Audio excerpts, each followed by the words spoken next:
Welcome, everyone, to our program On the Move. Today, my guest is European migration researcher for Amnesty International, Adriana Tidona. Welcome, Adriana. I appreciate you joining the program. Thank you. Thank you for having me. Today, we will talk about the criminalization and harassment of humanitarian work, helping refugees and migrants across Europe.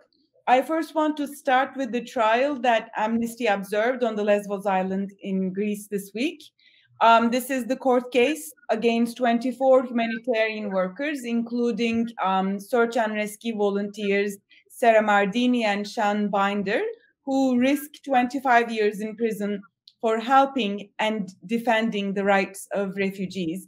We know that Sarah and Sean were arrested in 2018 on numerous trumped-up charges, and they spent more than 100 days in prison before being released on bail in December 2008.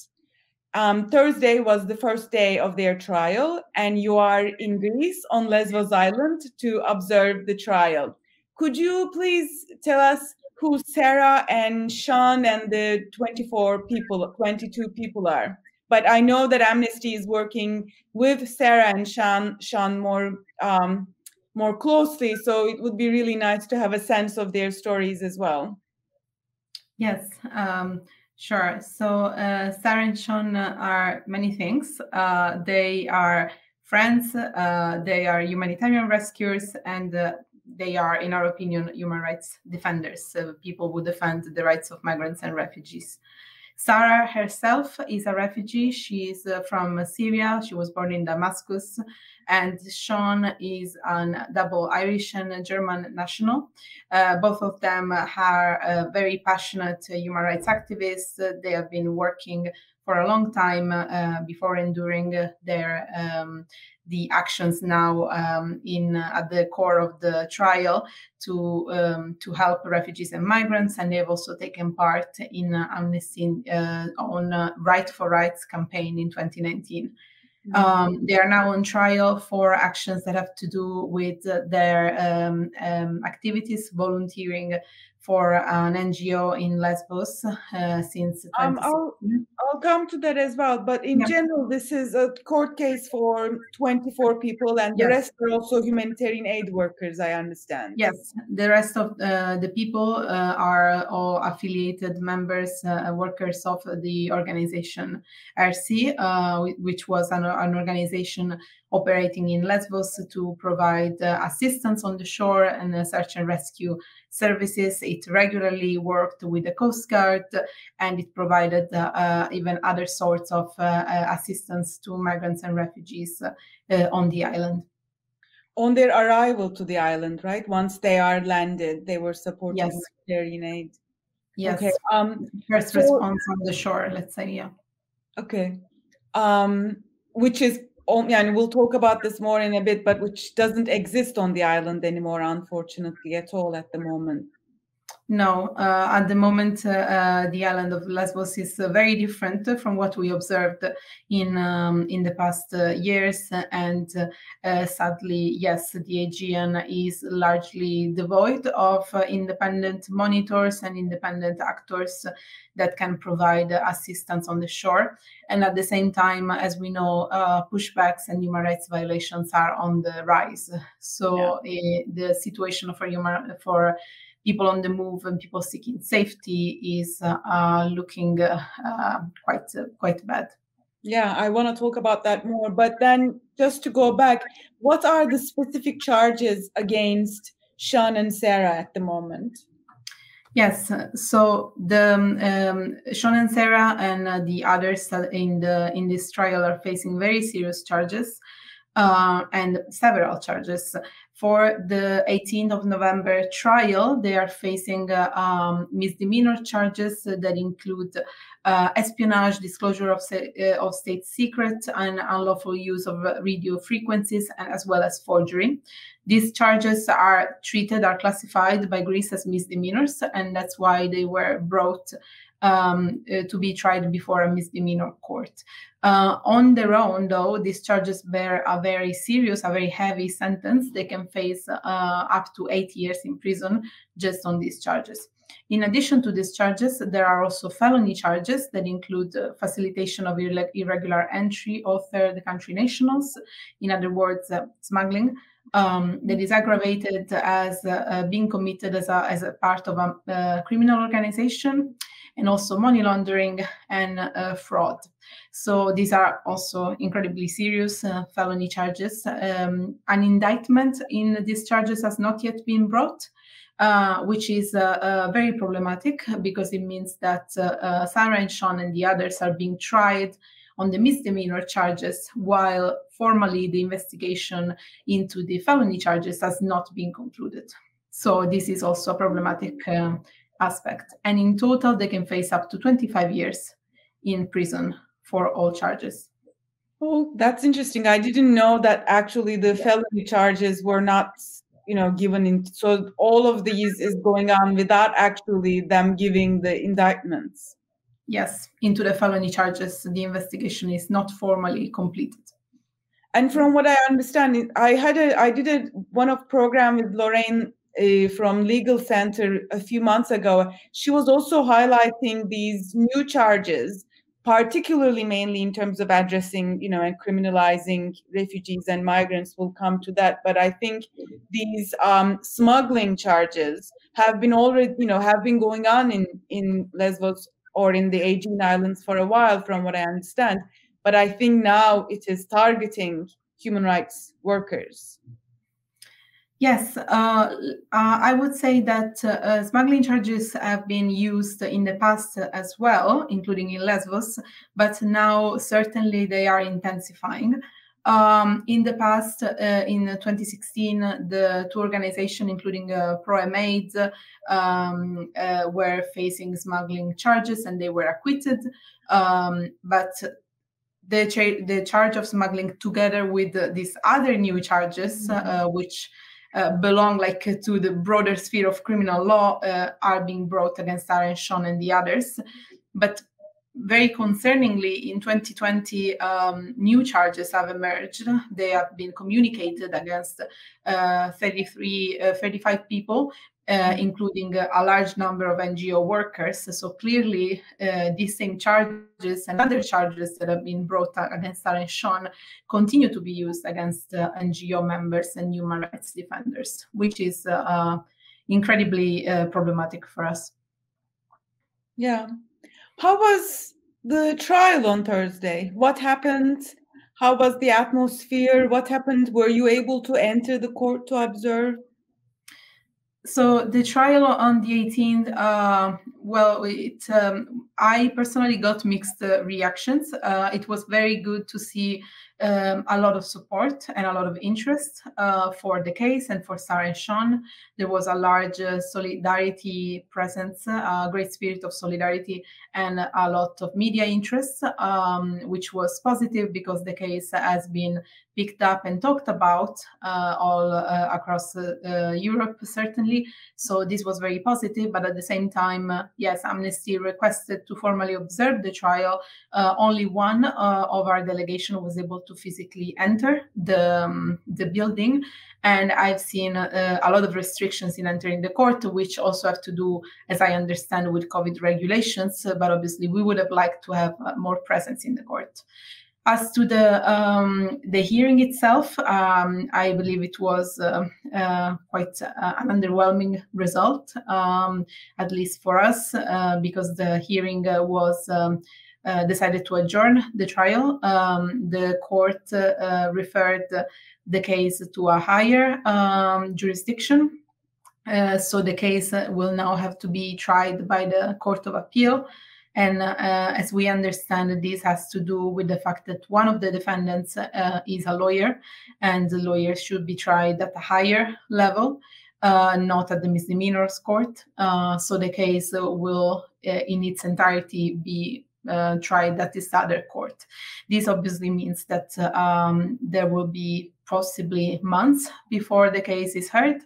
and it means that there will be more delay, more stress, and a prolonged state of judicial ordeal for the defendants, for Sarah and Sean, who have already been under this investigation for over 3 years, which is a very long period of time. So, as from Amnesty's press statements, I saw that there are restrictions for Sarah to enter Greece. So she was not able to come to actually be actively present in her own trial. So this is a clear violation of her access to a fair trial. Were there other elements on Thursday that were problematic in terms of access to fair trial? Well, I believe like the aspect of Sarah's lack of presence is certainly a crucial one. The court, as far as I understand, has not pronounced itself on the entry ban, which means that it has not ruled in favor or against this ban. And Sarah's status remains unclear, remains precarious. We don't know if she's going to be able to access the court in the future. We hope and we will advocate for her to be able, because indeed it is a clear and flagrant violation of her rights to defend herself, not being able to be present in court. True. I mean, and as you said, we don't know when the higher court will actually start the trial, when the new date for the next trial will be. We don't know from this, what I understand. So this potential many more months, maybe, I don't know how the Greek system goes on, but even for years, the possibility that it can go on. What does this mean for Sean and Sarah? But also, in my perspective, this is also alarming for the humanitarian work in general, because this means the fact that there is no acquittal in such a important case, which has been observed by many different NGOs and journalists and so forth, is also alarming in terms of, it feels like it's keeping the humanitarian workers on alert as well, because there's no clear result of this case. So could you please tell what this means, particularly for Sean and Sarah, but also the general framework of humanitarian work in Greece? Of course. So we believe that this trial shouldn't have happened at all. We don't think the charges should have been brought. So we have an issue with this trial happening in itself. This is our first point. The charges are unfounded. We don't believe that they should have been brought to trial. Now that they have been brought to trial, the least that could be done is for Sarah and Sean to be acquitted, and for the uncertainty that has been imposed on them to cease, and for them to essentially can resume their lives. Instead, now we are looking at more delay, which, as I mentioned, means more uncertainty, and their lives remaining on hold for an unpredictable period of time. Yeah. This, in addition, to the impact on Sarah and Sean's personally, we consider that this trial is an emblematic one, is not impacting only Sarah and Sean and the other defendants. Obviously, they are paying the highest price, but it's also being instrumentalized by Greece to send a powerful message to civil society as a whole, that this is what can happen if you provide help to people seeking safety. And it doesn't mean only being criminalized, it also means being put on hold, being unable to operate, being dragged on for years into the courts, which is something that we consider in itself violates the rights of human rights defenders. It's not just when you are convicted that you are criminalized. The prosecution itself is a violation of their rights, because they only acted for humanitarian reasons. They shouldn't go through all of this. So yes, I would say that this trial is very symbolic in that sense, and the fact that Greece continues to bring charges or announce charges against others, and also implements other actions against NGOs. They are being depicted in a very negative light in the public discourse, and even in non-criminal scenarios, like administratively speaking, they are being imposed very heavy burdens to operate, so that in practice, even if they are not criminalized, they are paralyzed in their operations. They cannot operate freely, which is their right according to international human rights law that Greece is a part to, is a signatory to. And I think the Special Rapporteur on Human Rights Defenders published a very powerful statement on Sarah and Sean's case just after the trial, which recalls how states should work with human rights defenders and not against them. Yeah. And I strongly believe that this is what we need to remind Europe and Greece of. To maybe give also a bit of a positive note, being in Lesbos right now, the spirit of solidarity is alive and well. And this has been very promising for me to see. And we believe that solidarity will prevail in the end. And we will stand by people that are being criminalized every step of the way until that happens. Yeah, no, I agree. I mean, as I worked so many years on and off on the Lesbos Island, I truly believe in solidarity and actually the resilience of the NGO workers, volunteers, humanitarian aid workers, and all human rights defenders in Greece, but particularly Lesbos. I mean, over the years, there were a lot of discussions, especially in 2020, when there was a new increase incoming arrivals of refugees to the island with the anti-migration attacks and so forth. And people were like, is Lesbos changing? Before a welcoming island, now turning into another. And I disagree with that. I think there is still a very strong commitment to support human rights workers. And I want to underline what you said a little bit ago, like, if they are not criminalized, you said they are paralyzed administratively to begin with. So I think I just wanted to say that this is worth definitely highlighting. To look at a bit of the general framework, because over the last years, especially after 2013-15, from search and rescue operations in the Mediterranean to the internal borders, we see governments taking all possible actions to prohibit people from helping refugees and migrants. And recently we saw this at the borders with Poland and Belarus. It was even impossible for people to provide food and medical care to the people in need. And in Italy, for example, a former mayor of an Italian town was sentenced up to 13 years of jail for abetting illegal migration charges. So, and also on top of this, they are regularly also targeted by politicians. Even if they are not criminalized, they are, targeted in the public eye. So, and they are, of course, persecuted. So how do we see this increased numbers of cases against people who merely just want to help people across Europe? Well, I think, again, it's important to stress that Greece is a very clear but not isolated case of criminalization of solidarity.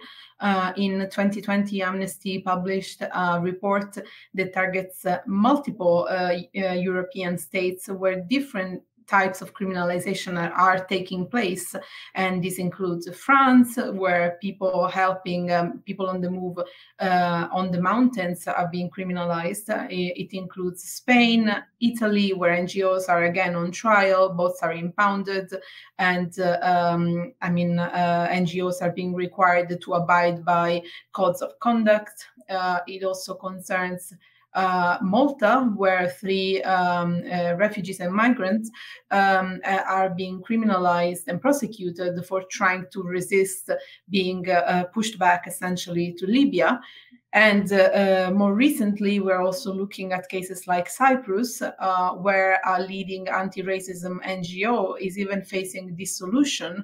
So the ultimate sanction against an association that should be taken only in the most serious of circumstances, only for procedural delays, minor procedural shortcomings. And obviously, like, we can see that there is an attempt to shrink civil space all across Europe. And on the other side, we see violations of the rights of migrants and refugees becoming more and more rampant, and even attempts to legalize them, with Poland trying to essentially legalize pushbacks, for instance, or Greece reducing guarantees for refugees and migrants in its legislation.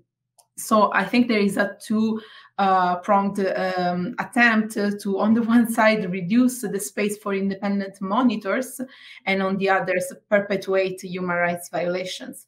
And this must be stopped.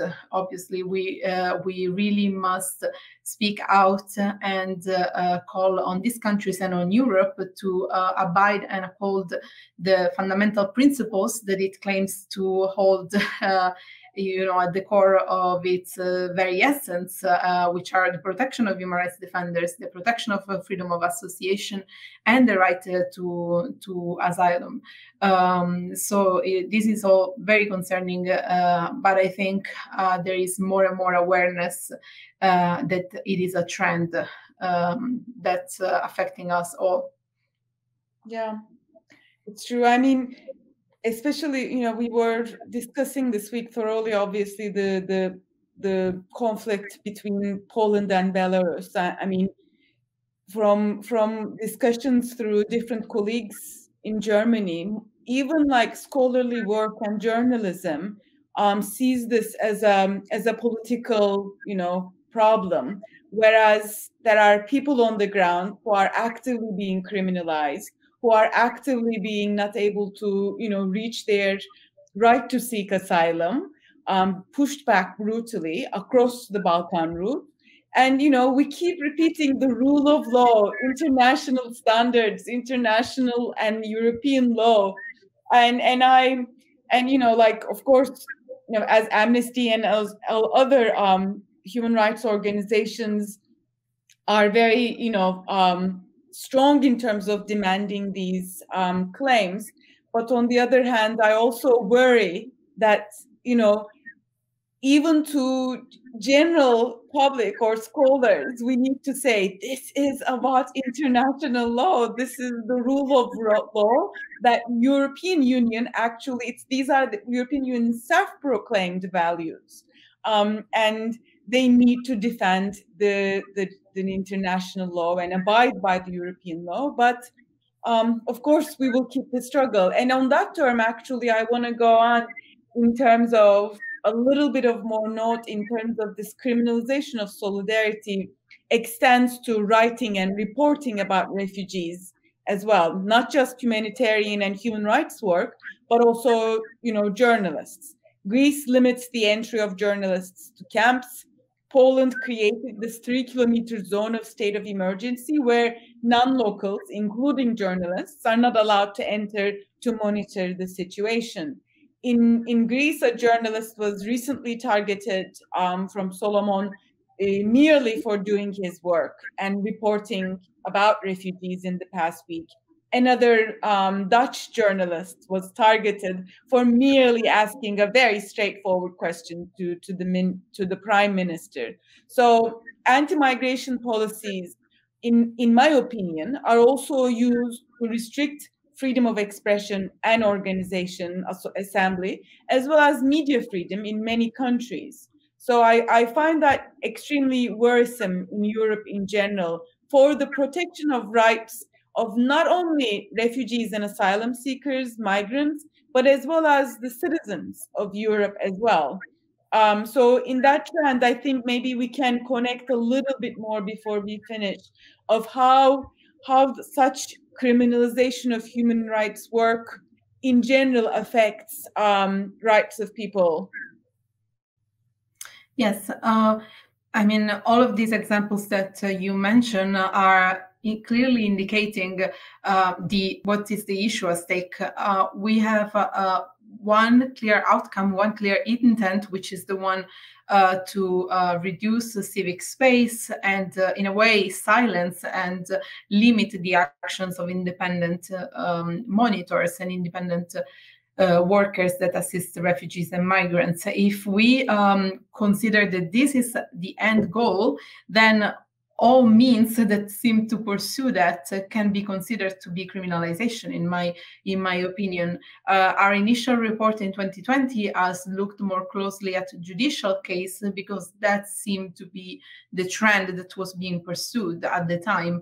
But since then, we have seen how Greece is limiting on a very extensive scale NGOs by imposing registration requirements that are very burdensome. That is criminalization too. Again, it doesn't need to go through the criminal system to be criminalization. I think we need to maybe put these glasses on so that we can see criminalization in other spheres as well. And I think again, if any action that helps to bring accountability, to highlight failures by Greece or by Europe in the handling of migrants and refugees that is now being silenced, is something that we should look into. Poland went, and the other Baltic countries are going an incredibly extreme way, an unacceptable way in international human rights law speaking, because it even adopted a state of emergency in the country to manage the migration so-called crisis. We argue that this is completely contrary to international human rights law, which has clear conditions and parameters for the announcement for the imposition of a state of emergency. And the situation at the border does not meet those conditions. It is an emergency of the country's own creation, and this is a very extreme way to keep journalists and NGOs out. So again, there are many ways that assistance to migrants and refugees being criminalized. We should wonder why, and why there is no accountability for human rights violations that are clearly taking place. So we will be watching. Very, very, very well said. This is very important, and I appreciate you saying these things. And maybe to finish on a further positive note in terms of the strength of mobilization against these human rights violations. The trial will be going on, and so what one last message we can take from humanitarian aid workers such as Sean and Sarah and others, as well as you said, the mobilization in Lesbos in general? What is the message we can take? I will take Sean's own words in a way and say that what is important now is to reclaim the right to help others as something normal, and that humanitarian actions are not heroic, they are normal. And we should prevent with all our strengths the backsliding of this fundamental concept.